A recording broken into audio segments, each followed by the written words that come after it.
Imagine the hum of a steel guitar cutting through the quiet of a Tennessee afternoon. Now rewind the tape to a time before fame, before the spotlight, before the world ever learned her name.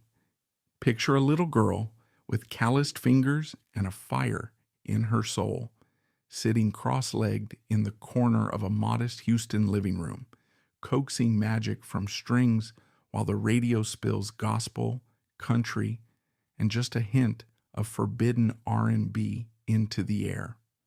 This isn't just the story of a country music legend. It's a front row seat to the making of a prodigy, a perfectionist, a pioneer. A girl born on Christmas Day who didn't wait for gifts. She built her own legacy, note by note. Barbara Mandrell was born on Christmas Day of 1948 in Houston, Texas, a city throbbing with life and possibility. From the start, everything about her suggested music. Her father, Irby, wasn't just a manager. He was a dreamer, a self-taught businessman whose greatest joy was seeing his children flourish. Her mother, Mary, was a music teacher by training, but a source of warmth and discipline in equal measure. Music played constantly in their home, old-time gospel drifting through the living room on Sunday afternoons, country standards on the radio in the mornings, and the occasional R&B records spinning when no one else was around to complain about the racket. For this bright-eyed little girl, the entire world became a concert waiting to happen. She was barely old enough to hold a guitar pick when Irby noticed his daughter's intense fascination with any instrument she could lay her hands on. If something produced a note, she wanted to master it. By the time she was 10, Barbara was already playing steel guitar, the instrument that would come to define her as a prodigy. She discovered it quite by accident, too. Legend has it that in a back room of a local music store, she found a steel guitar that glistened under the fluorescent lights as though it were beckoning her.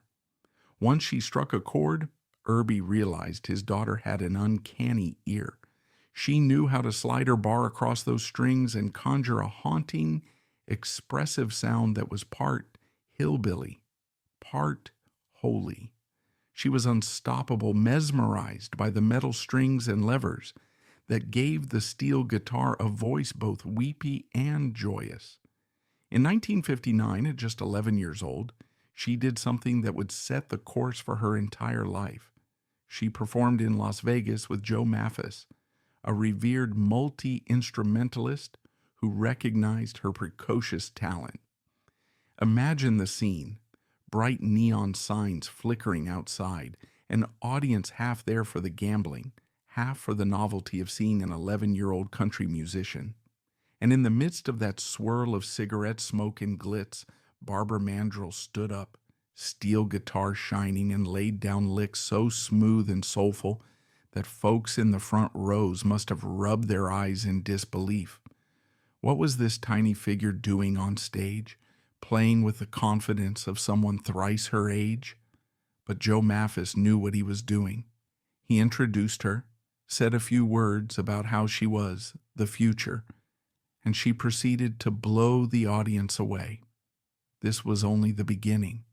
Over the next few years, as Barbara inched into her teens, she kept pushing herself to learn more: banjo, bass, anything with strings. Her father, seeing the potential, formed a family band. The Mandrells became a traveling unit. Mother Mary could play piano and sing harmony. Father Irby managed them and occasionally took the mic, while Barbara switched fluidly between steel guitar, banjo, bass, and lead vocals. She was a do-it-all marvel. They performed in local fairs, community halls, even military bases, often bridging genres by mixing old-school country with Beatles tunes or pop hits of the day. It was a formula that worked. The variety enthralled audiences. How could a teenage girl move from a tearful country ballad to a breezy Beatles number and make both sound so right? During this time, a certain young man named Ken Dudney joined the family band as the drummer. He was older by a few years, a bright-eyed naval officer in training who happened to have a knack for percussion. Barbra noticed him right away, tall, polite, and with a twinkle in his eye, suggesting he had an adventurous spirit. They struck up a friendship that soon became something more. Of course, in a family band environment, everyone saw it coming. They teased them, laughed at how the two would find excuses to linger after rehearsals.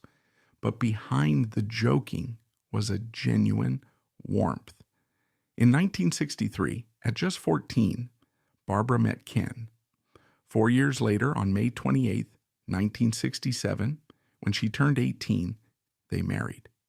It was a romance nurtured on the road, in the back of vans rattling across state lines, in backstage corners where she'd take a breather from the spotlight. As if that weren't enough excitement, Barbra's talents caught the attention of some of the biggest names in country music. Early in her teens, she found herself on the same bill as Johnny Cash and Patsy Cline, two towering figures who shaped the music of an entire generation. Patsy, known for her empathy and motherly warmth, took a special interest in Barbra. Since Barbra was still underage, they once had to share a hotel room on tour. Later, Barbra would recall how Patsy gave her motherly advice, not just about music, but about life on the road, how to handle male-dominated situations, how to keep grounded when the applause gets too loud. Meanwhile, Johnny Cash, with his rumbling voice and rebellious persona, taught her that country music could be serious, dark, and soulful. These experiences forged her sense of artistic identity, a mixture of the maternal approach from Patsy and the edgy determination from Cash. In 1969, having conquered the local and regional circuits, Barbra took another huge leap by signing with Columbia Records. The label saw something in this soulful teenager. She had a voice that could bend from pure country twang to a near R&B belt, all while still picking a mean steel guitar.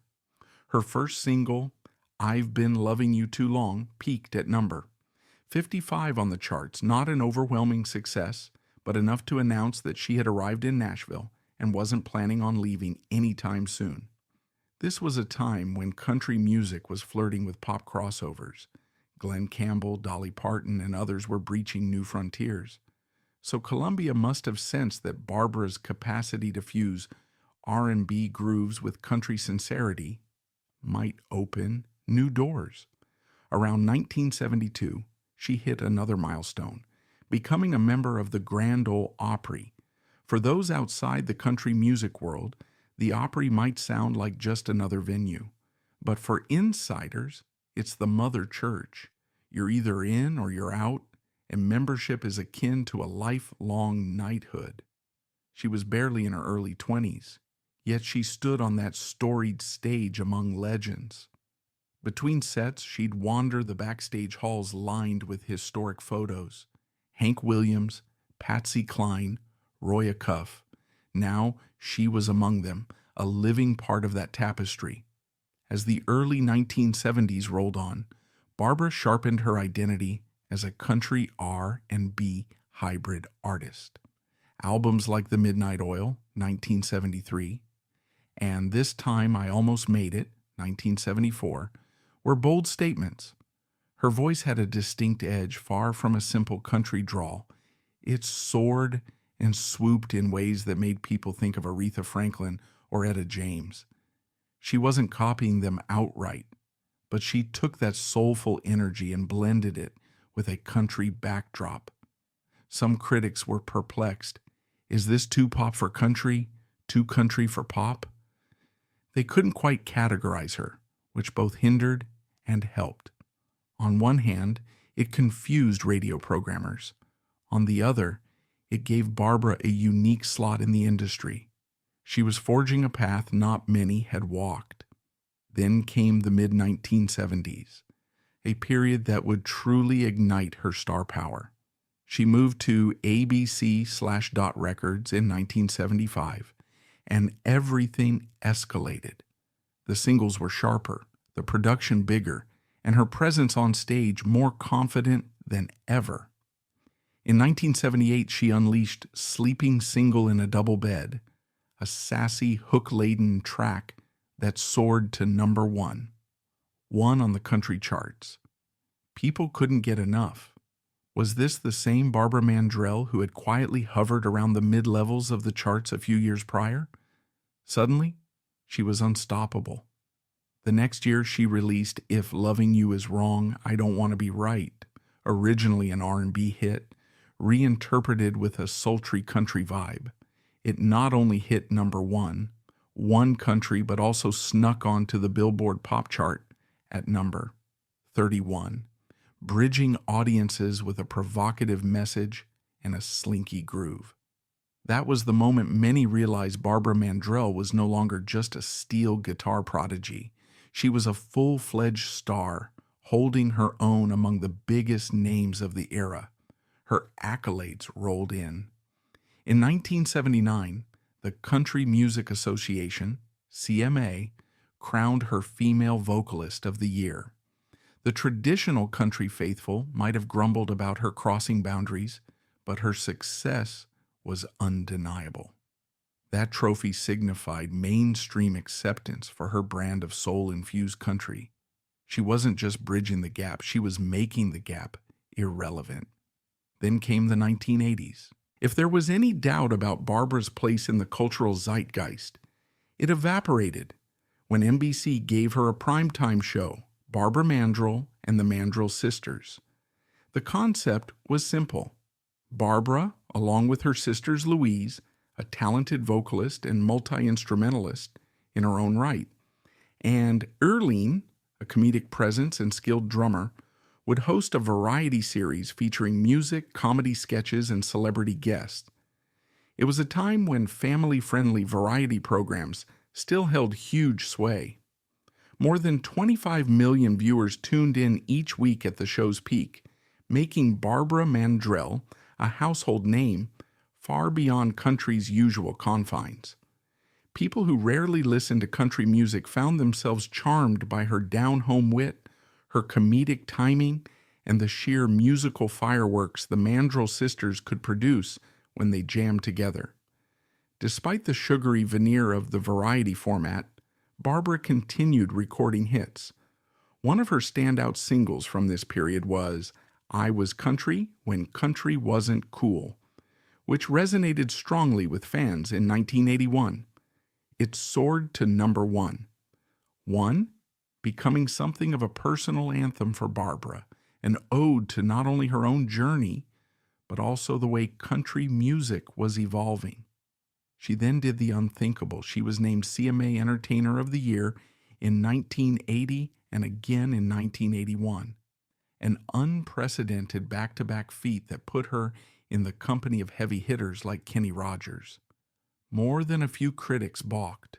A woman winning Entertainer of the Year 2 years running in an era when the industry was still very much male-dominated? She didn't just break glass ceilings. She crushed them under the heel of her stiletto boots. As if that acclaim weren't enough, 1983 and 1984 brought her further honors, including a Grammy for Best Inspirational Performance, He Set My Life to Music, and another Grammy alongside Bobby Jones in a soul gospel category. This was Barbra, at the apex of her versatility, bouncing between country, pop, gospel, and soul with no sense of contradiction. She was living proof that an artist could excel in multiple genres if they had the passion and skill to back it up. But fate has a way of stepping in when things seem too perfect. On September 11, 1984, just days after turning 35, Barbra was in a devastating car wreck near her home in Hendersonville, Tennessee. She was driving with her 14-year-old son, Matthew, when another car crossed the median, smashing into them head-on. The crash was catastrophic. Barbra suffered a broken femur, a shattered ankle, and a traumatic head injury. She slipped into a short coma, her life hanging by a thread. Miraculously, Matthew escaped with relatively minor injuries, but the mental toll on both was enormous. In the hospital, once she woke up, Barbara found herself in agonizing pain, forced to consider the possibility she might never perform again. The entire country music world held its breath. Was this the end for a woman who seemed unstoppable just a moment before? She spent months rehabilitating, learning to walk unassisted, coping with amnesia that robbed her of large chunks of memory. She also battled excruciating headaches along with a lingering sense of vulnerability. Friends reported that she was terrified of riding in cars for a long time, especially at night. Yet in 1985, she made a surprising and courageous comeback. Her new album, Get to the Heart, featured the single Angel in Your Arms, which climbed to number 8 on the charts. The song was a testament to her willpower. Though her voice might have carried a slight tension from the trauma, she still sounded strong, determined, unwilling to be silenced by tragedy. Fans marveled at her resilience. She wasn't the same Barbara Mandrell from the variety show, but in many ways, she was more real, more relatable because she'd been to the brink and fought her way back.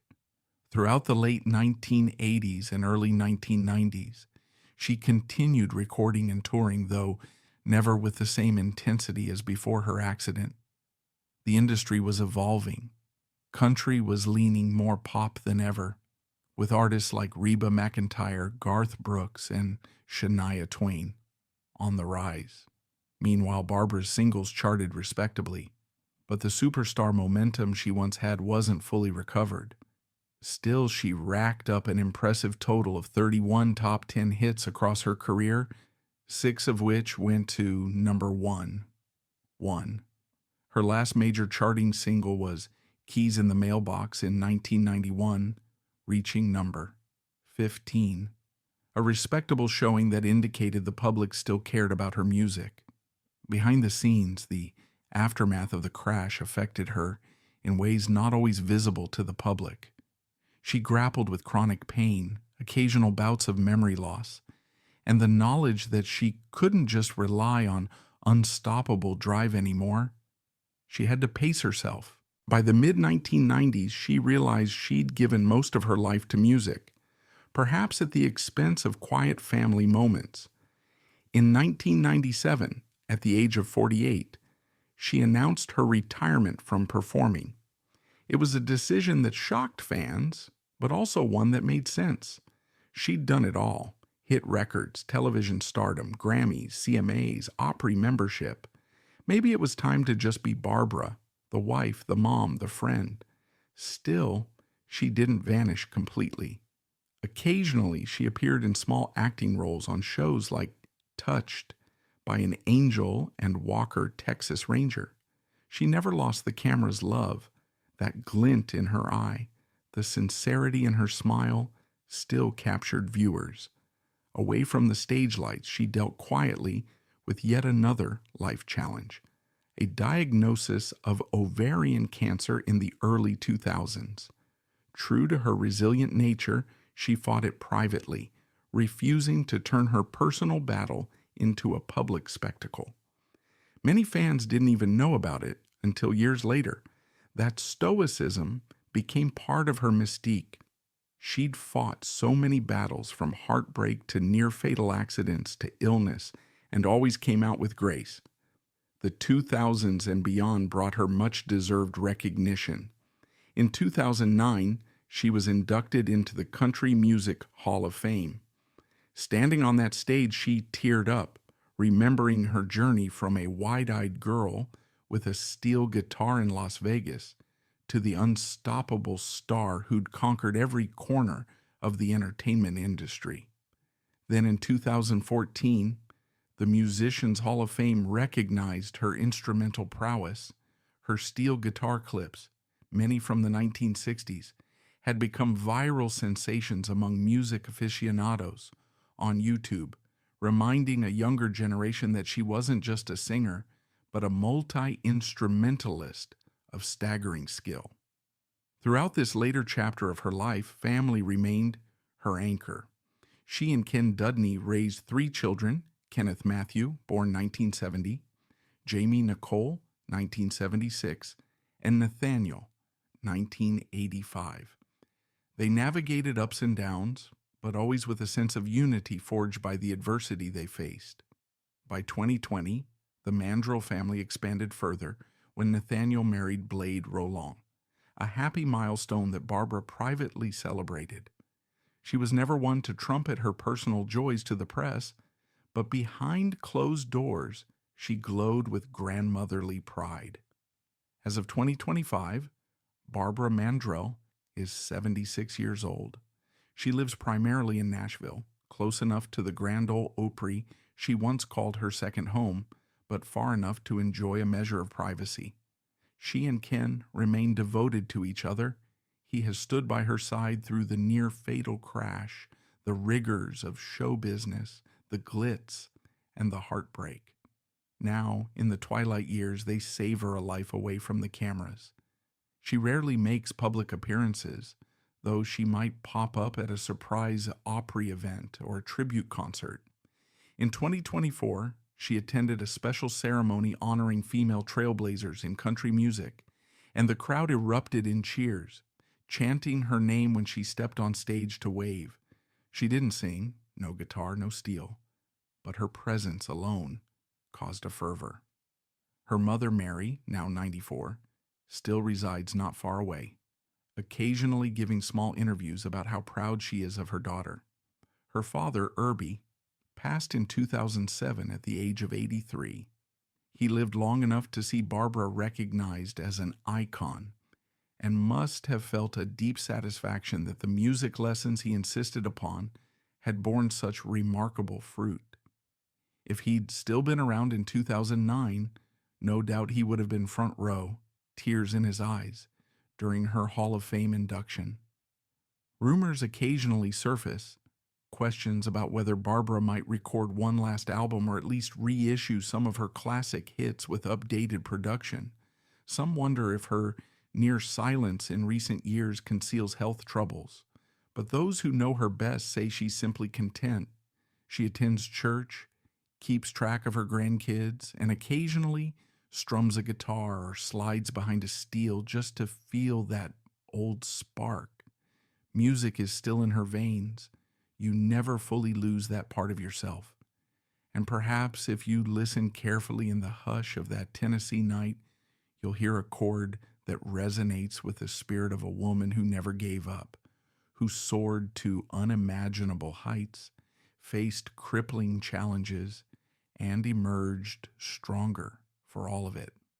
Her name is Barbara Mandrell, and no matter how silent she chooses to be these days, her legacy rings out every time someone picks up a steel guitar, every time a female musician steps confidently into the spotlight, determined to break the mold. The world might not see her often anymore, but her music and her story continue to speak volumes, like a steel guitar note sustained just long enough to reach your heart and remind you what true artistry sounds like.